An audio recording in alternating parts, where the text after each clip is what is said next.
శుక్లాం బ్రహ్మ విచారసార పరమామాద్యాం జగద్వ్యాపినీం వీణా పుస్తకధారిణీం అభయదాం జాడ్యాంధకారాపహాం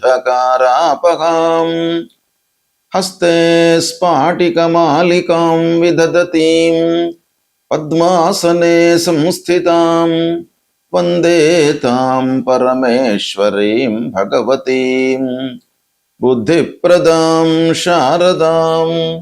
శ్రీ మహాగణాధిపతయే నమః. శ్రీ మహాసరస్వత్యై నమః. శ్రీ గురుభ్యో నమః. జూన్ మాసంలో గోచార ఫలితాలు ఎలా ఉన్నాయి అనే విషయాన్ని మనం తెలుసుకుందాం. జూన్ మాసంలో గ్రహస్థితి ఎలా ఉంది? గోచార ఫలితాలు ముఖ్యంగా 8 గ్రహాల యొక్క సంచారం పైన ఆధారపడి ఉంటాయి కాబట్టి ఈ 8 గ్రహాలు ఈ రాశులలో సంచరిస్తున్నాయి ఈ జూన్ మాసంలో అనేటువంటి విషయాన్ని మనము ప్రథమంగా చూసినట్టయితే, సూర్య భగవానుడు 15వ తారీఖు వరకు వృషభ రాశిలో సంచరిస్తున్నాడు. తదనంతరం మిథున రాశిలోకి ప్రవేశించి మాసాంతం వరకు కూడాను మిథున రాశిలో ఉంటున్నాడు. అంగారకుడు కుజగ్రహము జూన్ 20 వరకు మేషరాశిలో సంచరిస్తున్నాడు. తదనంతరం వృషభ రాశిలోకి ప్రవేశించి మాసాంతం వృషభ రాశిలో ఉంటున్నాడు.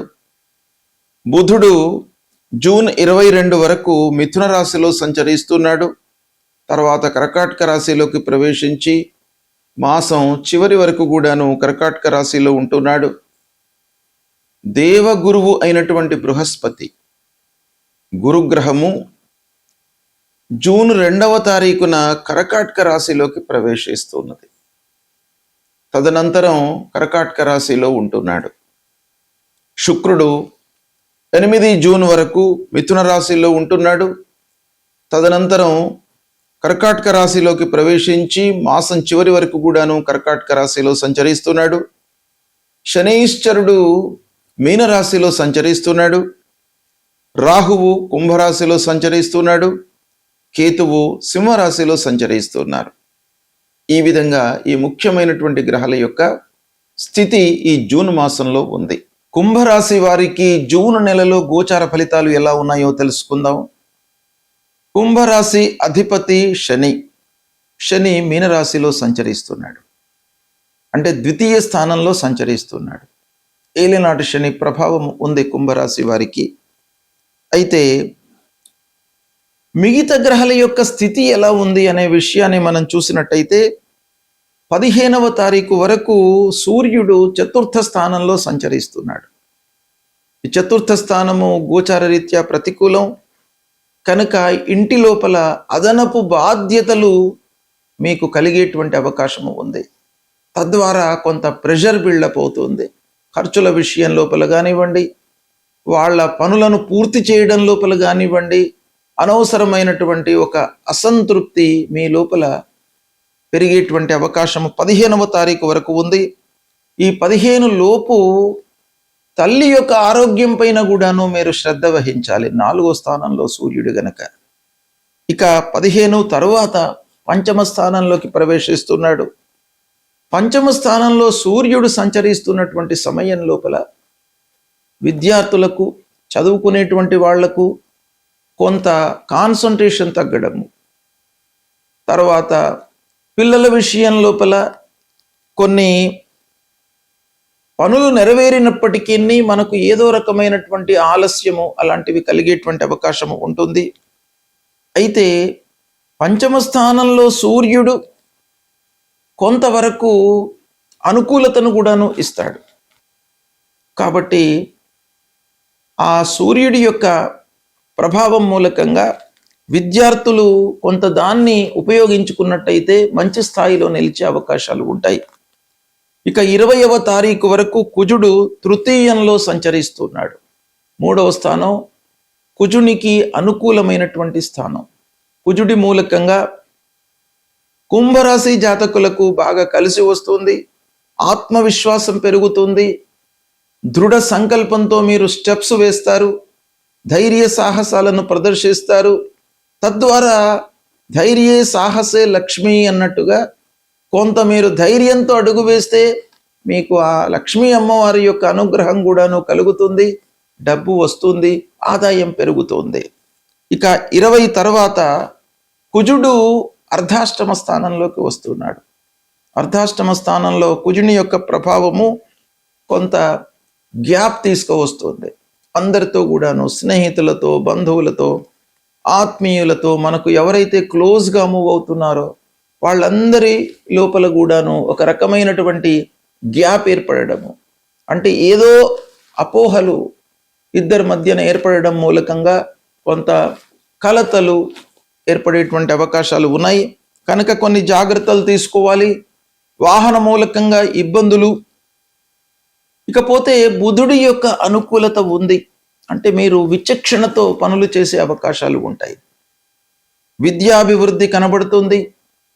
చదువుకునేటువంటి వారికి, విద్యార్థులకు అభివృద్ధి, వాళ్లకు మంచి స్థాయిలో నిలిచేటువంటి అవకాశాలు ఉన్నాయి, వాళ్ళు రాణిస్తారు. ఐటీ రంగంలో ఉన్నటువంటి వాళ్లకు, ఎలక్ట్రానిక్స్ స్ట్రీమ్లో ఉన్నటువంటి వాళ్లకు బాగా అనుకూలమైనటువంటి సమయం. ముఖ్యంగా బుధుడు ఈ ఫీల్డ్స్కి అధిపతి. అలాంటి బుధుడు మంచి స్థానంలో మీకు గోచార రీత్యా ఉన్నాడు గనక బాగా కలిసి వస్తుంది. ఇక 22 తర్వాత బుధుడు షష్టమంలోకి వస్తూ ఉన్నాడు. గోచార రీత్యా అనుకూలమే అయినప్పటికీ పని ఒత్తిడి పెరుగుతుంది. మీరు పనులపైన నిరంతరము చేయవలసి వస్తుంది. తద్వారా ఏంటంటే ఇంటి వాతావరణము, పిల్లలపైన, భార్యపైన, కుటుంబ పెద్దలపైన సమయాన్ని మీరు వెచ్చించకుండా కేవలం పనిపైననే మనస్సు నిలపడం మూలకంగా ఒక రకమైనటువంటి బిల్డప్, అంటే ప్రెషర్ అనేటువంటిది మీకు బిల్డప్ అయ్యేటువంటి అవకాశాలు ఉన్నాయి. ఇక మీరు పని చేస్తూ ఉన్నటువంటి ప్లేస్ లోపల కొంత కాంపిటీషన్ ఏర్పడుతుంది. ఉద్యోగస్తుల మధ్యన కాంపిటీషన్, వర్క్ విషయంలో కాంపిటీషన్, ఇలాంటివి ఏర్పడేటువంటి అవకాశం కనబడుతుంది. శుక్రుడు అనుకూలంగా ఉన్నాడు. ప్రేమ వ్యవహారాలు సఫలీకృతమవుతాయి. 8 తర్వాత శుక్రుడు షష్టమ స్థానంలోకి వస్తున్నాడు కనుక ఆరోగ్య విషయం లోపల కొంత జాగ్రత్తలు తీసుకోవాలి. గురువు కూడాను షష్టమ స్థానంలో ఉన్నాడు కాబట్టి కష్టపడి పని చేయవలసినటువంటి పరిస్థితిని క్రియేట్ చేస్తాడు గురువు.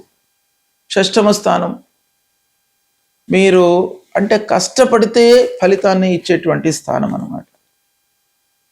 ఇక ఉద్యోగంలో అనుకున్న ఫలితాలు పొందడానికి ఆలస్యం అవుతుంది.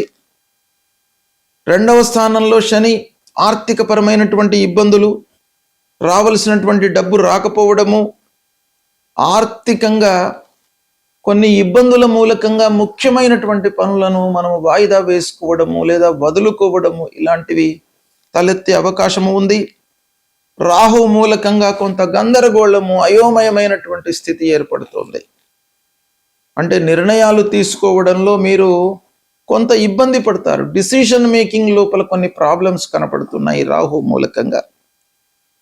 దాంపత్య విషయంలో జాగ్రత్తలు తీసుకోండి. భార్యతో, పిల్లలతో, కుటుంబ పెద్దలతో, అందరితో కూడాను మీరు ఒక సుహృద్భావ వాతావరణాన్ని నిలుపుకోవడానికి అన్ని విధాలుగా ప్రయత్నాలు చేయండి. అనవసరమైనటువంటి మాటలు మాట్లాడకుండా ఉండడం చాలా మంచిది. ఇకపోతే స్టార్టప్ రంగంలో ఉన్నటువంటి వారికి, అలాంటి వ్యాపారం చేస్తున్నటువంటి వాళ్ళు కొంత జాగ్రత్తగా ఉండాలి. టెక్నికల్ రంగంలో ఉన్నటువంటి వారికి మిశ్రమ ఫలితాలు ఉన్నాయి. సోషల్ మీడియా వ్యాపారంలో ఉన్నటువంటి వాళ్లకు క్రమేపీ అభివృద్ధి కనబడుతుంది ఈ మాసం లోపల. విదేశాలలో ఉద్యోగం చేస్తున్నటువంటి వాళ్లకు కొంత ప్రెషర్ ఉంది.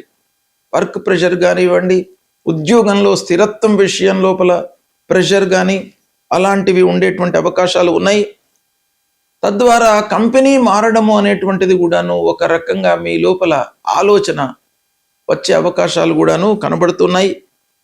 ఓవరాల్గా చూసినట్టయితే వివాహ ప్రయత్నాల లోపల కొంత ఆలస్యం కూడాను గోచరిస్తుంది. మంత్ ఎండింగ్ లోపల కొన్ని పనులు మీకు నెరవేరుతాయి. ఈ విధంగా గ్రహస్థితి ఉంది.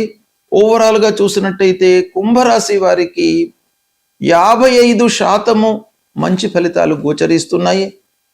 కనుక మీరు కొంత జాగ్రత్తగా నిర్ణయాలు తీసుకునేటప్పుడు పూర్వాపరాలను క్షుణ్ణంగా చూసి మీరు స్టెప్స్ వేయడం చాలా అవసరము. ఈ సంవత్సరము ఉగాది నుండి జూలై 10వ తారీఖు వరకు, అంటే 10/7/2026 వరకు కాలసర్పయోగము ఉంది. కాలసర్పయోగము అనంటే రాహువు కేతువుల మధ్యన మిగతా గ్రహాలన్నీ కూడాను ఉండడం అన్నమాట. ఈ కాలసర్పయోగము ప్రపంచవ్యాప్తంగా చాలా ఇబ్బందులను కలిగిస్తుంది.